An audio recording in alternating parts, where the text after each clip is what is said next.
Greetings, brothers and sisters. So, I want to move on from the Alec and Hilaria thing, unless she does another, I don't know, clueless, some Instaghoul rant or some news about his shooting comes in. I want to take a break. But I saw that Nicolas Cage kind of threw Alec as a producer and an actor under the bus. And Peter Dinklage. Both of them. And we'll get to that in just a moment. I also saw this yesterday, and I meant to include it, but somehow missed doing so. And so I'm going to include this here. But this video is mostly going to be about Trump, because this is an anniversary day. And I want to talk about Trump and, how Trump, well, I'll get into that later on at the end of the video. And there's kind of an interesting Antonio Brown update. But let's start here with Alec and Hilaria. And they're on Extra. Now, Extra loved them. Like, they loved Extra, and Extra loved them. There's so many clips of them or her on Extra. And this is about, Big Giant Cursor knows. So this is about the James Gandolfini funeral. Is it James? I don't know. The guy on the, is it The Sopranos? Anyways, at his funeral, it was said that Hilaria had tweeted while she was at his funeral and posted tweets, and I guess there were some issues maybe with the time zone. I wasn't familiar with this little scandal, but this is from years ago. You know something? I've learned my lesson, and that is, it's not a good idea to let that kind of thing get to you, which I certainly am guilty of. So you learned your lesson back in 2013? Well, that's when this was posted. I'm not sure when he died, but it's at least, 8 years ago. So you're saying you learned your lesson about not letting something like this get to you. And so we know what happens in the future, Alec, and no lessons were learned. I mean, my wife, and I don't just say this because she's my wife, she's like the most appropriate, decent, kind human being you're ever going to meet. Look at her eyes when he says fine. Decent, kind human being you're ever going to meet. She blinks and she nods her head. Yeah, that's true. I am that, right? So she's like digging this part right here. Sometimes she's so appropriate, decent, and kind, it's a little nauseating, quite frankly. And sometimes she's so great that it's nauseating. Sometimes she's such a wonderful person, being from Spain and all, and being an honest and truthful person. Sometimes she's just so wonderful that it's nauseating. It makes me actually vomit how great she is. I vomit because she's that wonderful of a person. Now, either he's lying, he's deceived, or both, probably both. But we know how this plays out, Alec, and she's not a nice person. Very fiery, very angry person. She loses it all the time. For the guy to say what you said about you, I was like, you got to be kidding me. It was so mean. It was so mean. He said, I tweeted while I was at a funeral. So what happened was Alec Baldwin got very upset that this guy, George Stark, says Alec Baldwin's homophobic Twitter rant is worse than his wife's funeral tweet. And I guess it turned out there might have been some timestamp issues, and she really wasn't tweeting at the funeral. Who knows? But Alec Baldwin went off with multiple tweets here, and then later he suspended his Twitter account, right? Himself, he left Twitter after he went on this rant. And so that's what happened. Like, it was another time where his anger and hostility and his poor judgment and her not being able to let something go and just roll with the punches made everything worse, right? They're always making things worse. Some person with a computer, and the guy was in a different time zone. He wasn't thinking. And they ended up blaming it on Twitter. It's not Twitter's fault that the time was wrong. It's Twitter's fault. He says Twitter's fault. He's in LA. It's Twitter's fault. Look at, it's Twitter's fault, right? And she gets all emotional. She's very immature. They both are, right? Like, let it go. Like, who cares, right? You know, whatever. You know? So he's 3 hours behind. And I mean, this guy can write whatever he wants and he can post it online. That's how the internet works. Like, and he can make a big problem. And I didn't even. it wasn't a big problem. You wanted to be a celebrity, and this is part of it. You got your 3 wishes. You did your dance to the genie or whatever you did. You somehow got Alec Baldwin to fall for your fake, you know, whatever, your fake Spanish accent, your cultural appropriation, and you got what you wanted. You became your own celebrity in your own right. You were on TV shows. You had your own Instagram page. You did your yoga, whatever it is, right?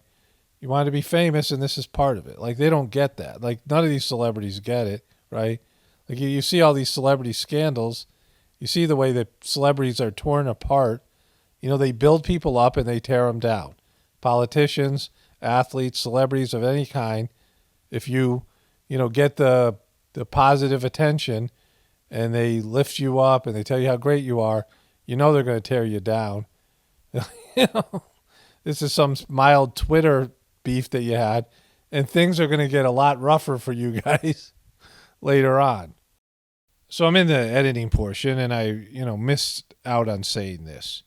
You see the seeds of their destruction. I went back and I watched a bunch of these little interviews they did and things like this. And whether it's all fake, I mean, it's all fake and it's all a show, but whether they're in on it or not, right? The seeds of their destruction, based in their characters and based in they both have fiery tempers. They're both, good at pointing their fingers at other people when they have the same issues. They're not good at working at their own stuff, and they're not good at accepting the bad with the good, right? And this is a big problem in America, and particularly a huge problem in Hollywood. You have all these celebrities who are, completely dumbfounded when the beast turns on. I mean, it always does. Like, they didn't watch any other celebrity's life story before they became a celebrity. They all die with this kind of loneliness and tragedy and drug addiction and, divorce and misery. Like, we know how we know when you're a child star, we know what happens to child stars, right? You know what happens to older celebrities. There are a few that end up disappearing. I mean, the only thing that saves them is they take the money and run. They buy a farm, they buy a beach house somewhere, and they just, invest their money in something. They get a little small business, and they disappear, right? They get away from the beast. They get away from the limelight. And these clowns never learned this. Like, I wouldn't be making these videos if they had just been smart enough to walk the F away, right? Just walk away. You lost. We don't like you. Like, there is the arc of your character, which I'm going to talk about later in Trump, in what I call the show, right? The arc of your character ended badly, and there's no way to redeem yourself. And even if you did, you're just going to do it all over again, right? Like, this is how it ends for you. Accept it. Move on, right? This part of your life is over. Close out your social media accounts. Take your 6 kids, whatever it is, and go somewhere secluded and give up this whole lifestyle. But you don't want to, right? You love the spotlight. And so this is how it ends for them, right?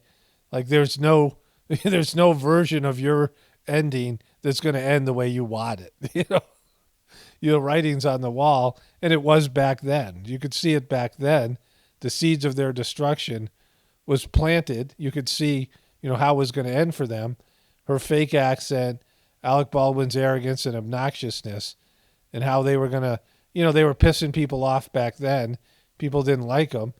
And they built up a bank of, like, people wanting them to fail, people wanting them to, even back in the early parts of their marriage, they were annoying. She was really annoying. And this is how it was going to end for you. So, speaking of which, there was this actors roundtable.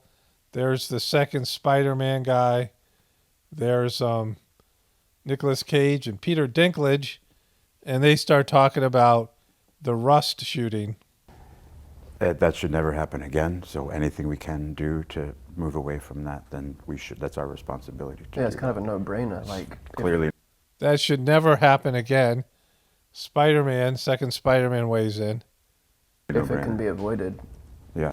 So Alec Baldwin was the actor that fired the weapon, but he was also a producer on this crappy little film. And you see Nicolas Cage is getting ready to crap all over Alec. And it can be avoided. avoided because Yeah. look at what you can do with movies. It can be avoided. Alec, the Alec is missing. The Alec is silent, but it's there. Dinklage going after Baldwin. Nick, I know the armorer was I don't very... want to. I don't want to cast blame anywhere, but I Looking at you, Alec, there's only one person you could be blaming here, and that's Alec, right? Like everyone else is sort of an unknown, and he was a producer and the actor who fired the weapon. So he played a double role, and he's the face of this movie and this debacle. So when you say I don't want to cast blame, then these statements are targeted at one Alec P. Baldwin. do think, and I'm not talking about anybody, but Alec Baldwin he's talking about. you know, people don't like the word movie star. They we want to be like humble actors, but a movie star is a bit of a different kind of. So if he's not talking about anybody, who's the one movie star in the movie Rust? He's also a producer, but he's the biggest star, fading star, but still, he's that guy who used to be famous who married his Spanish wife, who's really from Boston, and her last name is Thomas, and he is, who Nicolas Cage is talking about here. Presentation, because you need to know how to ride a horse. You need to know how to fight. You're going to do You got to do all those things, Alec. Alec, you got to learn how to do all those things. fight scenes. You need to know how to ride a motorcycle. You need to know how to use a stick shift and drive sports cars. And you do need to know how to use a gun. Kablammy. The problem here is, and I did an earlier story on this, that Alec's brother posted on Instagram that the family grew up with a dad who was a marksman in the Marines, right? He won like trophies and stuff. Like he was decorated, and they grew up with firearms, and he taught them how to use them. They all enthusiastically learned to use them. And he talked about like the different time period, and Alec was amongst them, right? The whole family grew up with firearms, and there's a big difference if you grow up with them and you learn, to use them as a younger person, just like anything else, but something specifically like that, than trying to learn it later on. So Alec knew all these things. He'd been in multiple movies with guns, right? And so there should be no excuse. Like Nicolas Cage is basically implying that, as an actor, because he's not talking about anything else here, but as a producer as well, as an actor, you should learn how to use guns, right? Because you're going to have to use them, and so you should be familiar with them. So he's implying that Alex didn't, but Alec did, right? When I say Alex, I mean Alec. They're interchangeable. You need to take the time to know what the procedure is. Those are part of the job profiles. Now, Yeah, and Alec didn't do it, right? And he was also a producer. the stuntman and the movie star are two jobs that coexist. They coexist. Every stuntman needs to be a movie star, and every movie star needs to be a stuntman. That's just part of the profile, and that's all I'm going to say about it. We're going to... So looking at you, Alec. Well said, bro. Well, I'm just thinking. well said. And they're all agreeing it. Well said, bro, he said. Every one of these guys agreed with what he said. They're all, I guess, movie stars. And so, they all just crapped all over Alec Baldwin. Hollywood is not digging Alec Baldwin.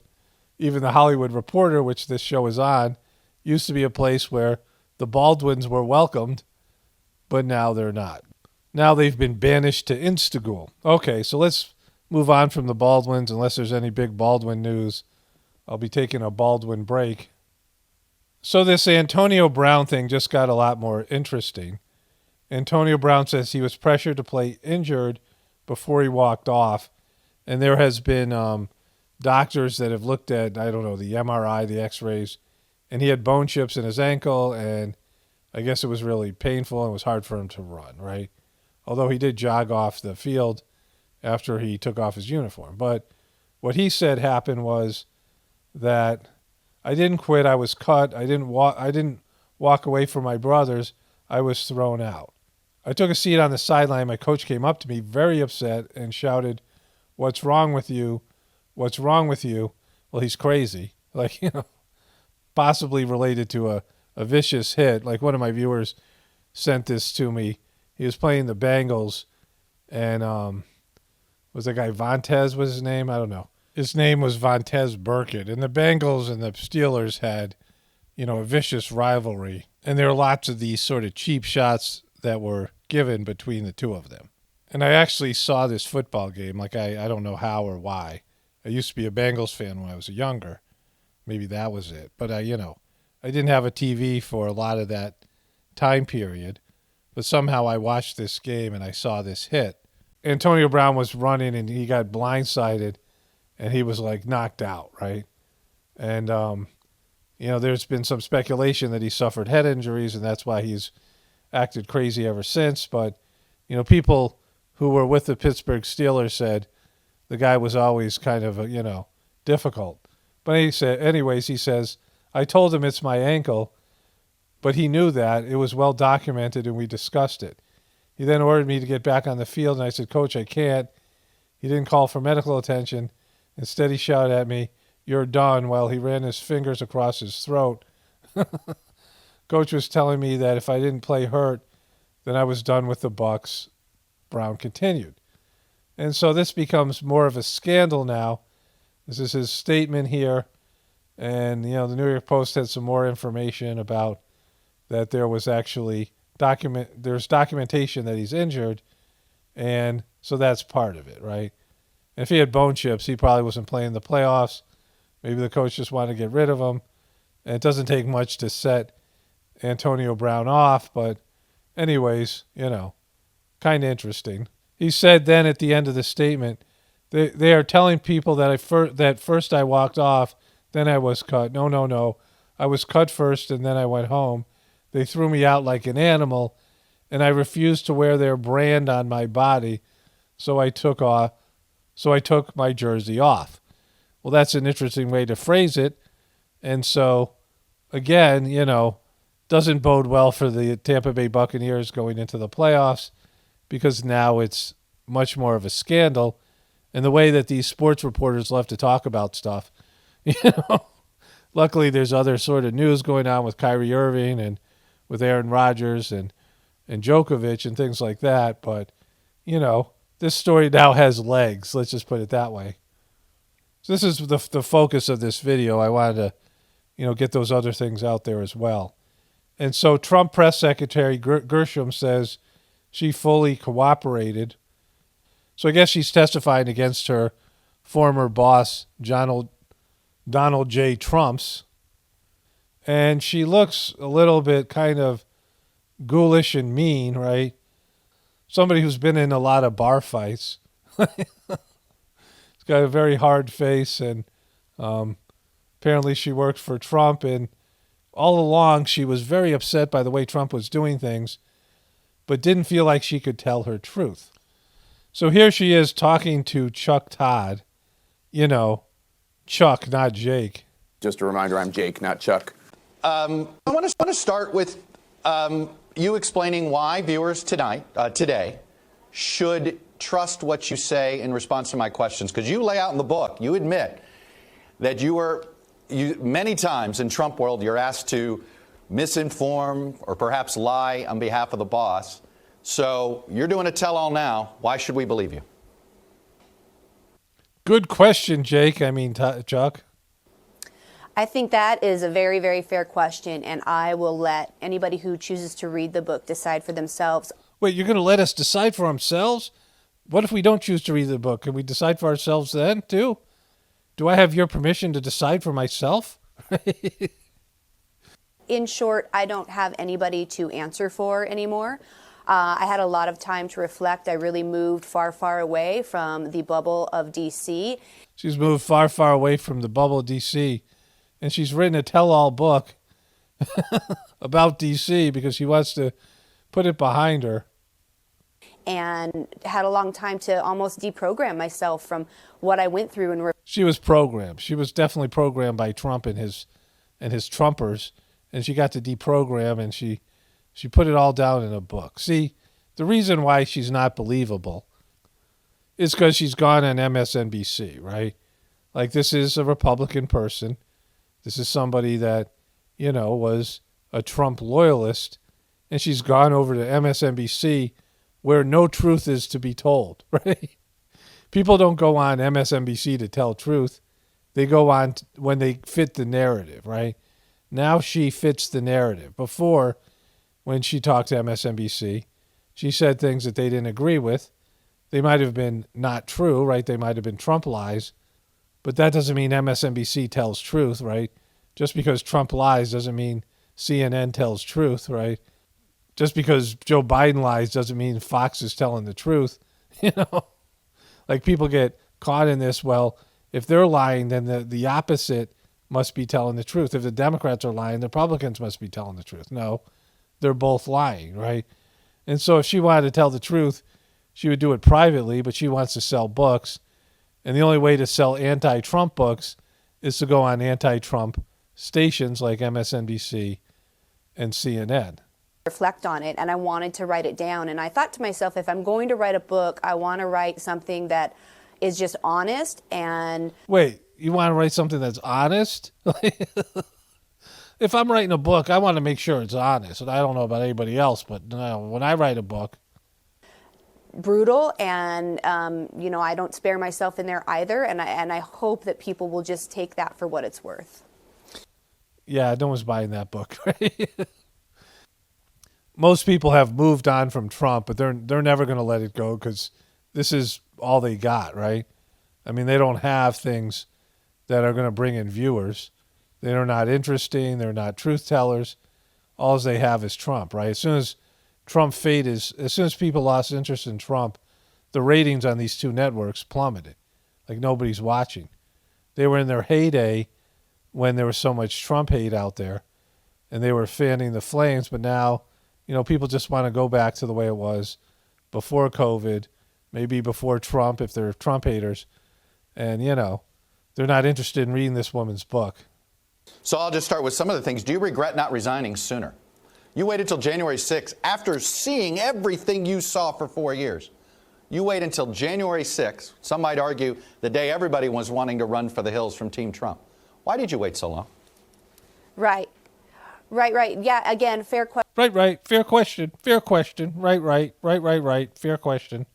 I did, for about the last 6 months, I actually tried to resign a couple of times, and Mrs. Trump talked me out of it. And she tried, but that Melania, she's a good arguer. She just wouldn't let her go. In fact, I had a resignation letter written out with some very specific points in it that I was ready to hand over at any moment. January 6th, of course, was my breaking point, and I was really proud that I was the first in the administration to resign, but absolutely. She was the first. It's like she wrote first in the comment section. She was first. She was the first to resign. To answer your question, I do regret it, and I did try for a while before. She tried for a while. She didn't get it done. Melania was resigning blocking her. She was resignation blocking her. So I want to talk about Donald Trump, but, I get a lot of comments from people, not a lot, but occasionally I get somebody who's not familiar what I do with my channel here. And they're like, well, why don't you cover more serious topics? And why are you talking about celebrities or this or that? And it could be about COVID. It could be about any number of theories out there. It could be about any number of, subjects that they consider more serious, right? And somehow they don't think I'm as deep as they are. So they think that whatever I present here and the information and if I'm covering stuff in terms of what the mainstream story is, the mainstream narratives are. Like I'm not going deep enough and compared to their other truther or whatever it is, right? Why didn't I talk about this? Why don't you see that? You know, all these things. You know, there's this element in the truth community or any community where each person thinks wherever they are is where you're supposed to be, right? Like everyone else is supposed to be right where they are. People who are more extreme and have crazier theories, those people are nuts, right? But people who don't believe in, think that you're crazy and you're too far out there, those people are sheeple, right? So there's, this element within the truth community. Each person thinks they get it, I mean, some people come with inquisitive minds and, they want to learn and they want to gather information.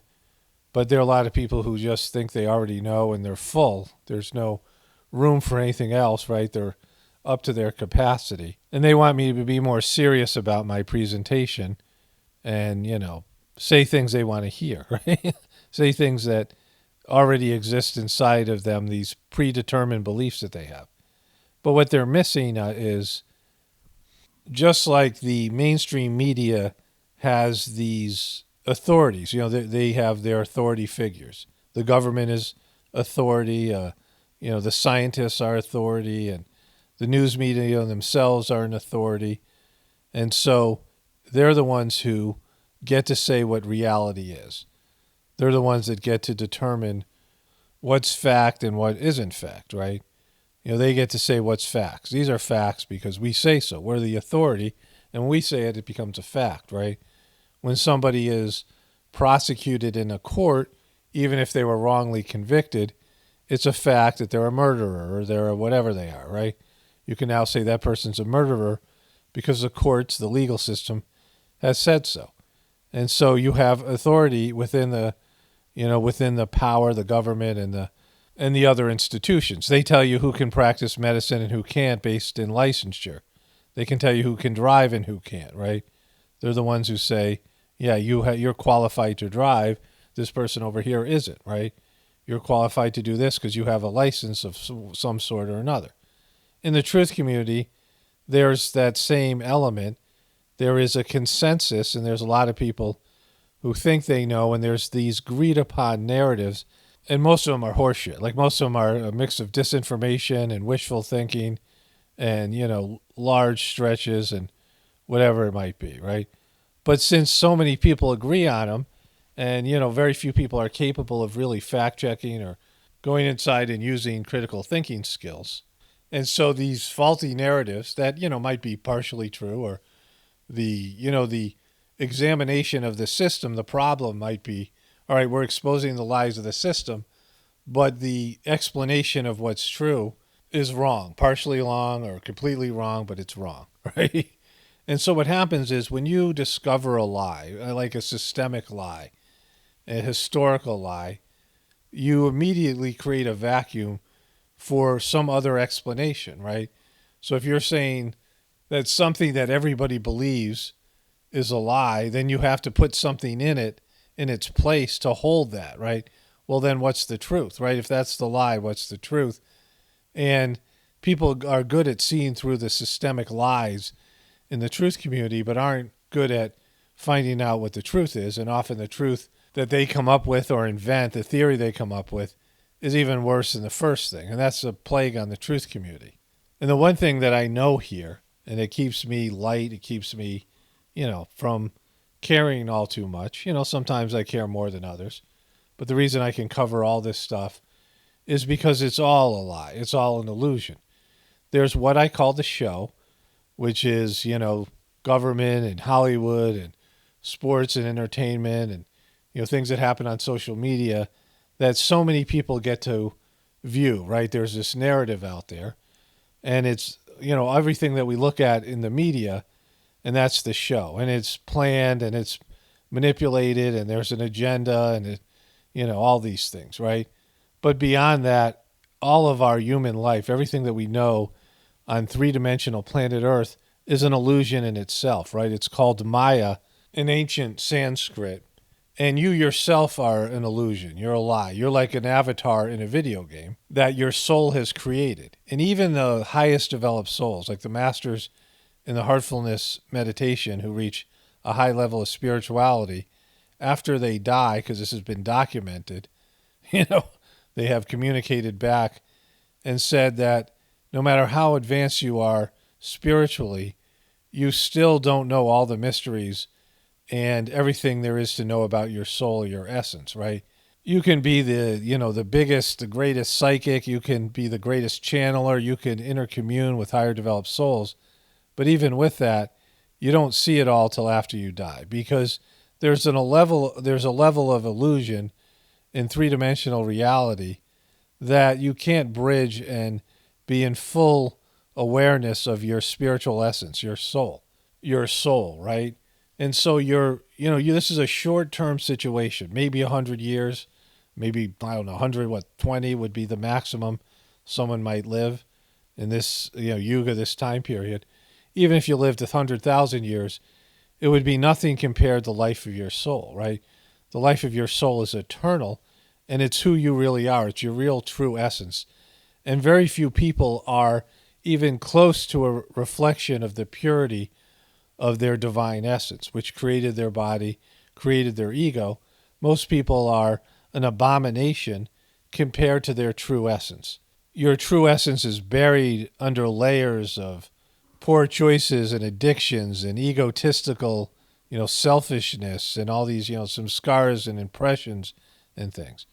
Like, you're so far cut off from your soul, all of us, that it takes years and years of cleaning, spiritual cleaning, to return you to your pristine state where your body and your mind and your ego are a, full, authentic expression of your soul, right? Like, you can see it in a newborn baby. You can get a sense of their soul, right? Their sense of their pure soul. But as they get older, just start adding, the layers of grossness that they brought in with them, and, everything that they start doing as a personality, and the selfishness and the narcissism, all these things, especially now in this age, in this time period, where people are selfish and they are completely, disconnected from their soul's path and their spiritual path and their goal and the part of them that's divine. And then you're on your own, like you're just doing your own thing, because now you've gone rogue on your soul, right? The majority of people have gone rogue on their soul and have lost their true purpose, lost any connection with God, and they're just doing, whatever, right? Whatever people do. And that's this whole world. This whole world is illusionary.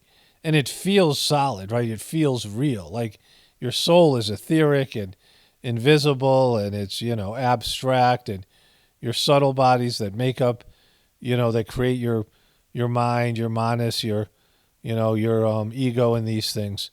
All of those things are subtle, and they're hard to conceive of and perceive. And God is subtle, and love, like, you feel love with your heart, but what is it? Like, what are these things? The abstract, energetic things. Like, we know that what we see on the computer is real, but we don't see the Wi-Fi. We don't see the energy that's bringing these images. My voice is going out to you all, right? And it's traveling over, air, it's traveling through the atmosphere, bouncing around your house and things. And then you can hear my voice, but it isn't my voice. It's a, it's a copy of my voice, right? It's a copy of my, images and the video that I made here.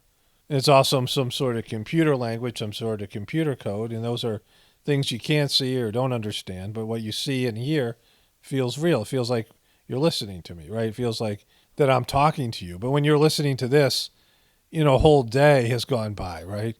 For me, hours have gone by. So I'm making this voiceover right now. It's 3:49 p.m. on January 6th in 2020. And whenever you listen to this, it sounds like you're being talked to at that moment. But, I could be dead, right? It's something where it's just a copy. It's an illusion of an illusion, right? Because everything in this planet is illusionary. I've told that story before.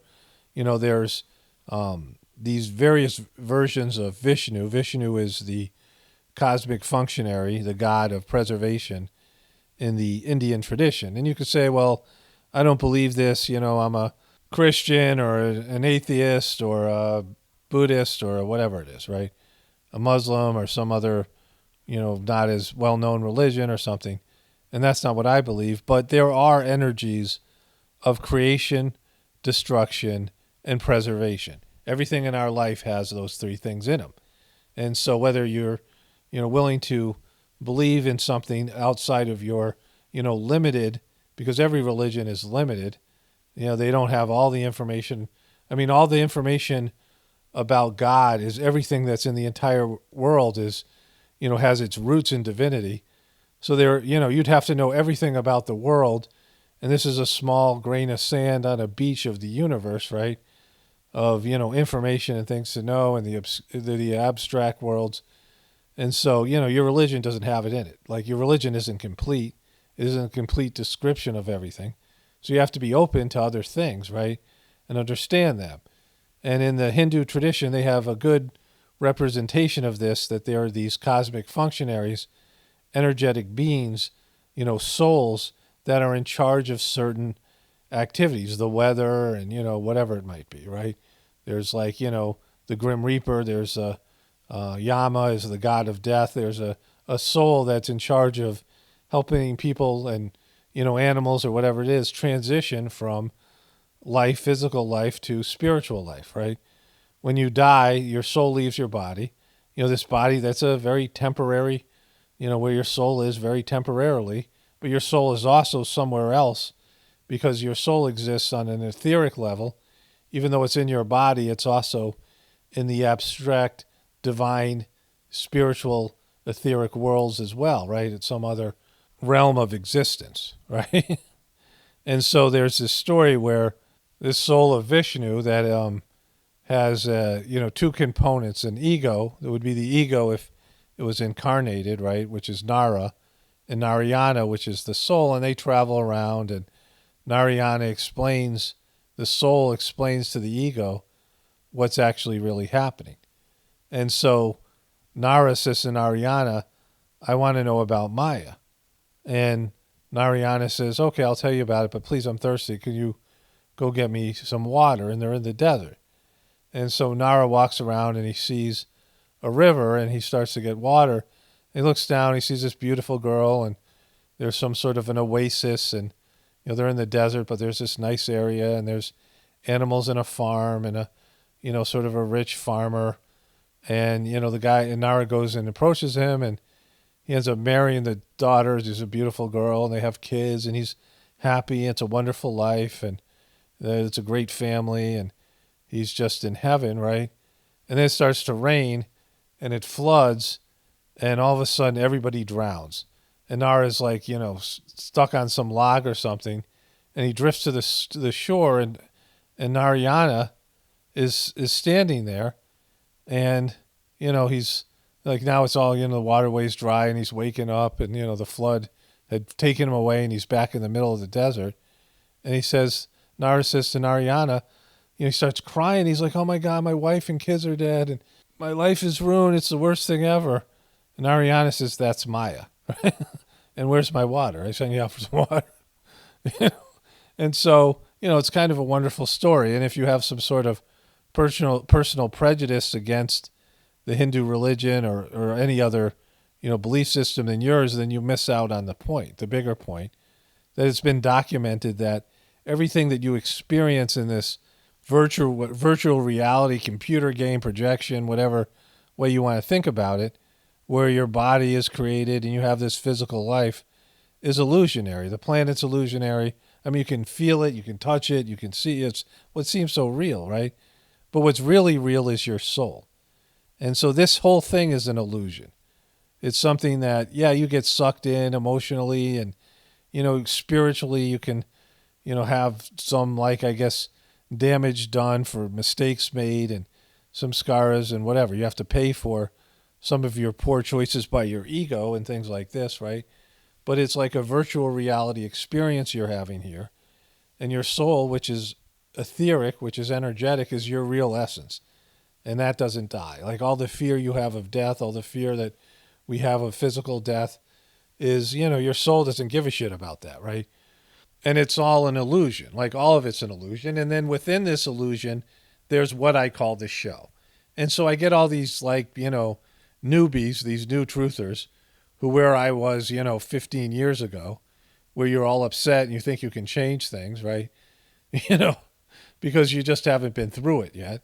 And some people just stay stuck there. There's people who make videos and put out content, and I don't, watch them, but I know because people send me the stuff, and they're still, Illuminati this, Illuminati that, or, blaming one group or another, blaming the Dems, the liberals. I mean, all these things. You're caught up in the illusion.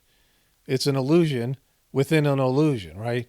And that's the show. And there's nothing that's more important. There's no one thing that's more important than another thing in the illusion, because it's all BS, right? It's all an illusion.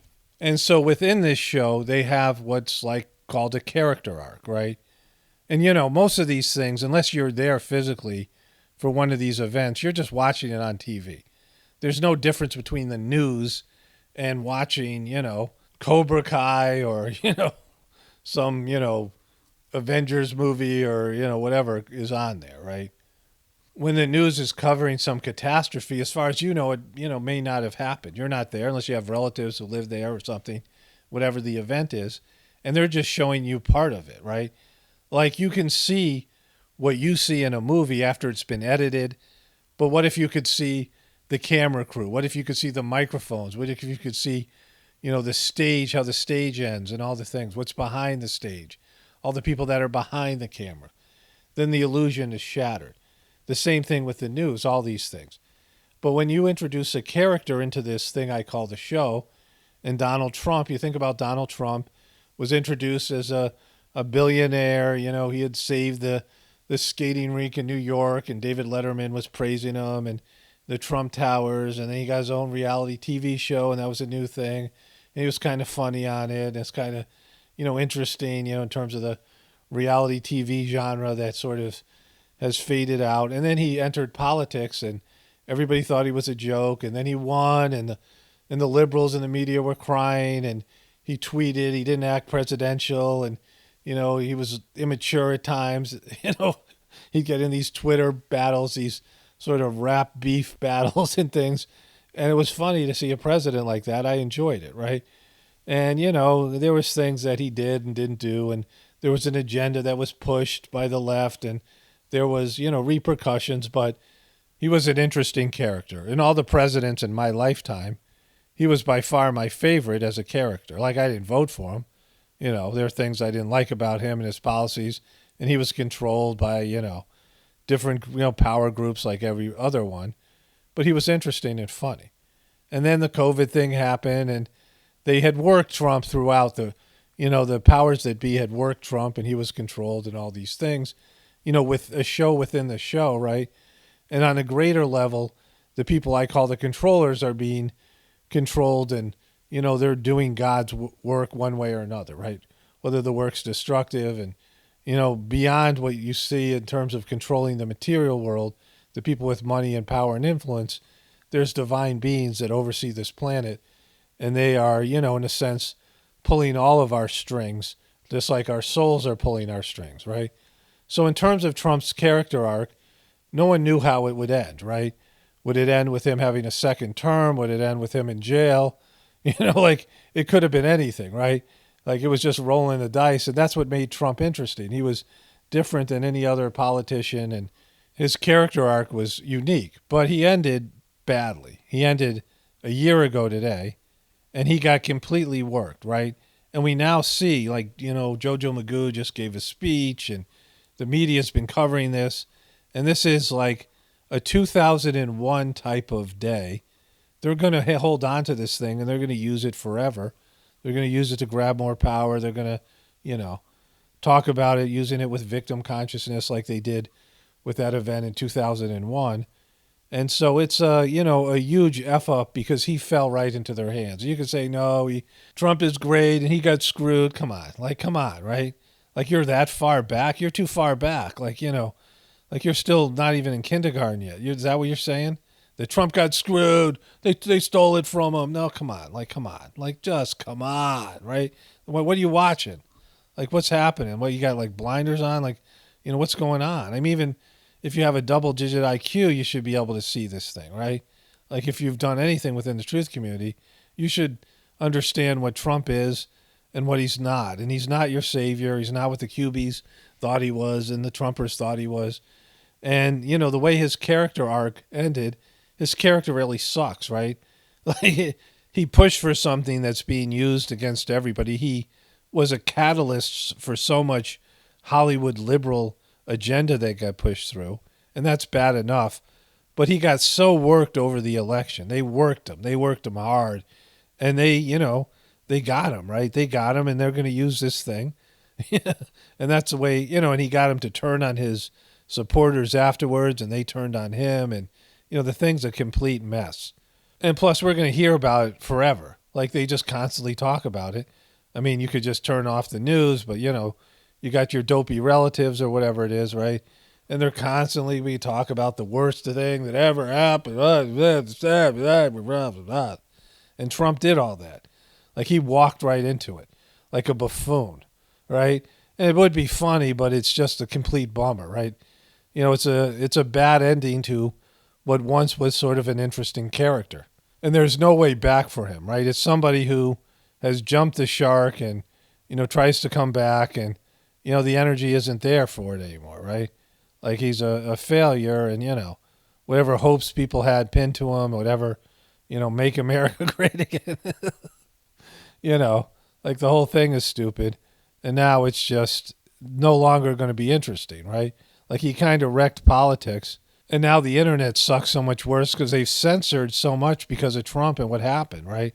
They were able to use this to censor, to shut down all these discussions because of, you know, a year ago. And it was totally unnecessary, right?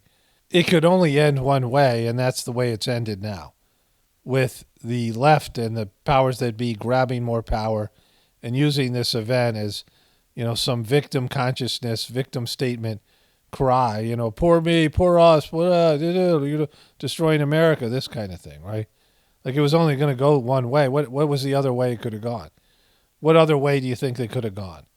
Like, what other way could have it ended, right? It could only end one way, and that was the way it ended. Like, it was something where Trump just walked right into the trap and then is still walking into it, right? And bringing his supporters along with him. And then, you know, no one's going to be satisfied with any other candidate. You have two broken parties. You have an internet where, you know, now you have to communicate in ways that is, you present information in ways that are highly censored. So that's another loss. And it's just not as fun, and it's sucky, right? And that's how Trump's character dies. Like, you know, that's how his character ended. And whatever comeback he might try, whatever it is, he's lost his mojo. He's lost it. You know, he still has his dopey followers who can't, you know, see what I'm saying here. And they'll never see it because they just are completely blocked and limited. If you're one of them, you know, God help you, right? Like, you know, you're just too far back. Like, you're just, you know, you need to be in college and you're in nursery school. Like, you just, you guys like skip some grades and, you know, do some like truth or genius stuff. It's time to move on. And there's no saving the system. Like, it's something I say over and over again. No matter how much opium you want to smoke, like, you know, it isn't going to be saved. There's no saving it.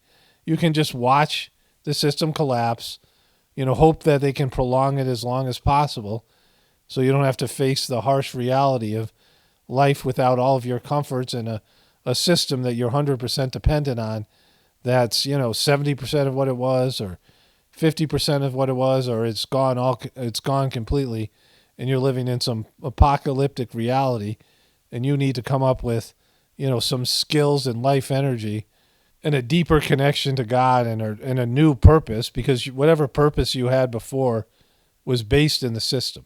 Everyone has a purpose that's based in the system, right? And that purpose disappears when the system disappears. And now you have to get some real goals and, you know, something that's connected to your soul, and you have to find some reason to keep on going when everything that kept you going has now been taken away from you. And that's, you know, that's what's waiting for us all. Only spirituality will save this world. It's Paul Romano, definitely reporting for the Apocalypse and the Ascension. Everyone have a blessed day and be grateful.